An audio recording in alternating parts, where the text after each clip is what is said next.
यह एक डरावनी कहानी है जिसमें एक ट्रक ड्राइवर की अजीबोगरीब और खौफनाक अनुभव की चर्चा की जाएगी।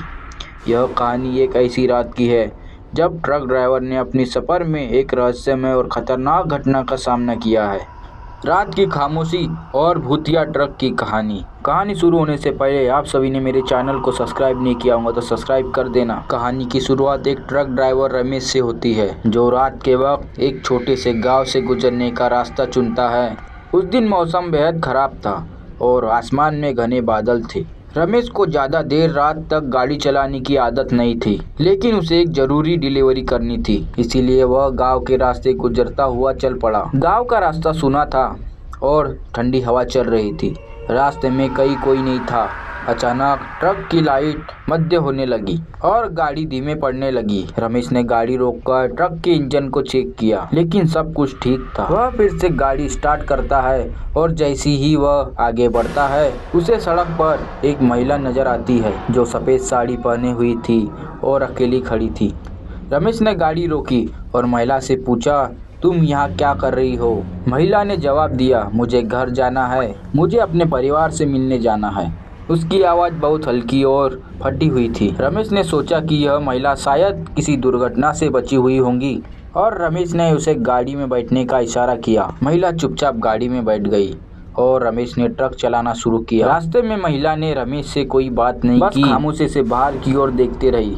रमेश ने फिर से उसे बात करने की कोशिश की, लेकिन कोई प्रतिक्रिया नहीं मिली। फिर उसे महसूस हुआ कि ट्रक में अजीब सी ठंडी हवा चल रही थी। उसने अचानक गाड़ी रोक दी और देखा कि महिला गायब हो चुकी थी। रमेश काफ़ी हैरान हुआ और वह सोचने लगा कि शायद उसके आंखों का धोखा होगा, लेकिन जब उसने देखा महिला के बैठने वाले सीट पर एक गीला धब्बा पड़ा हुआ था तो उसे डर लगने लगा। रमेश ने ट्रक स्टार्ट किया और जितने जल्दी हो सके रास्ता पूरा किया। जब वह ट्रक को गांव के पास ले आया तो उसने सुना कि वहाँ के लोग इस रास्ते को भूतिया रास्ता कहते हैं। कई सालों पहले उस स्थान पर एक महिला की मृत्यु हो गई थी और उसके बाद से कोई भी रात को वहाँ से नहीं गुजरता था। रमेश को यह समझ में आ गया था कि वह उस महिला के साथ ट्रक में बैठने के बाद भी भूतिया घटना का शिकार हो चुका था। रमेश का डर भी उसका पीछा कर रहा था, लेकिन उसने सोचा कि वह अब इस डर को खुद से दूर कर लेगा। वह एक बार फिर से उस रास्ते पे गुजरने की सोचा था। उसका मन भय से भरा हुआ था।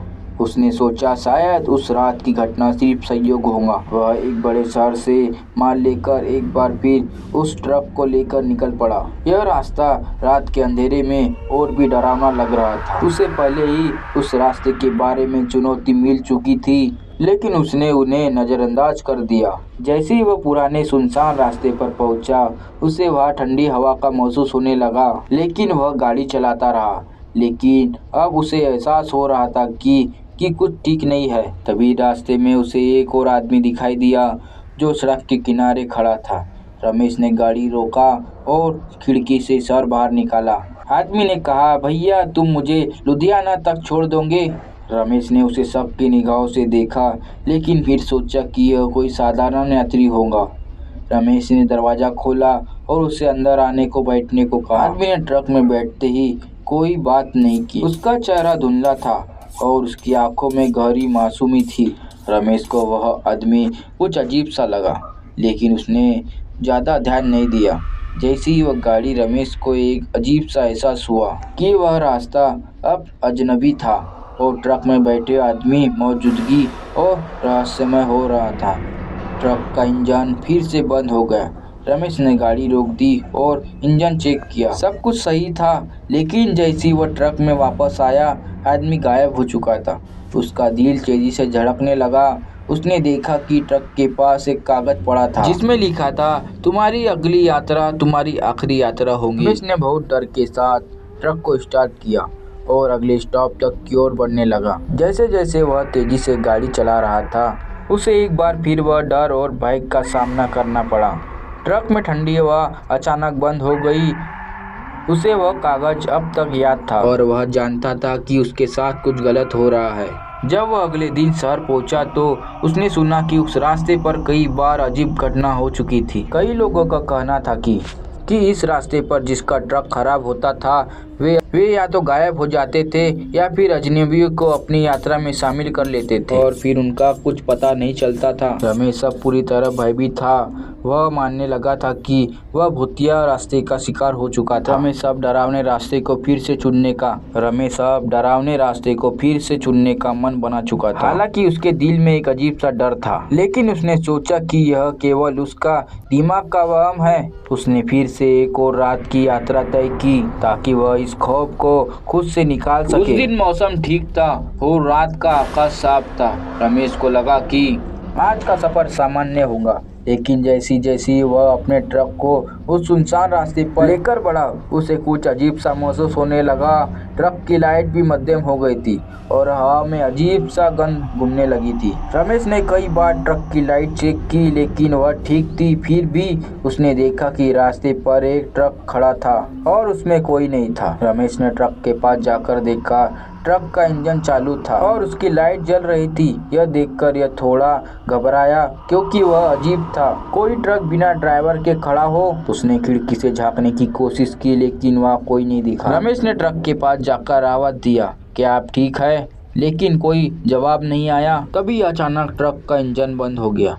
और चारों ओर अंधेरा छा गया। रमेश डर के मारे अपने ट्रक के पास लौटने वाला था कि कोई उसने देखा कि ट्रक की खिड़की के पास कोई झांक रहा था। यह वही भूतिया महिला थी जिसने उसे पहली बार देखा था। उसकी सफेद साड़ी अब क्षय हो चुकी थी और उसके चेहरे पर गहरी उदासी छाई हुई थी। रमेश का दिल जोर जोर से धड़कने लगा और वह बिना कुछ सोचे समझे ट्रक में कूद पड़ा। ट्रक स्टार्ट करने की कोशिश करते हुए वह बुरी तरीके से डर गया था। जैसे ही ट्रक स्टार्ट किया, वह देखा कि भूतिया महिला उसके ट्रक के सामने खड़ी थी और उसकी आंखों में अजीब सी चमक थी। रमेश ने गाड़ी तेजी से चलाना शुरू कर दिया, लेकिन वह महिला अचानक ट्रक के सामने से गायब हो गई। हुए ट्रक को तेजी से चला रहा था, लेकिन अब उसे एहसास हुआ कि उसकी मंजिल बहुत दूर नहीं थी, बल्कि कुछ कदमों की ही थी। फिर अचानक उसका ट्रक का ब्रेक काम करना बंद कर दिया। वह पूरी तरह से डर के मारे चीख पड़ा। ट्रक रुकने का नाम नहीं ले रहा था और वह किसी अजनबी रास्ते से गुजरने लगा। वह रास्ता एक बहुत घने जंगल से होकर एक पुराने टूटे पुल तक पहुंचा।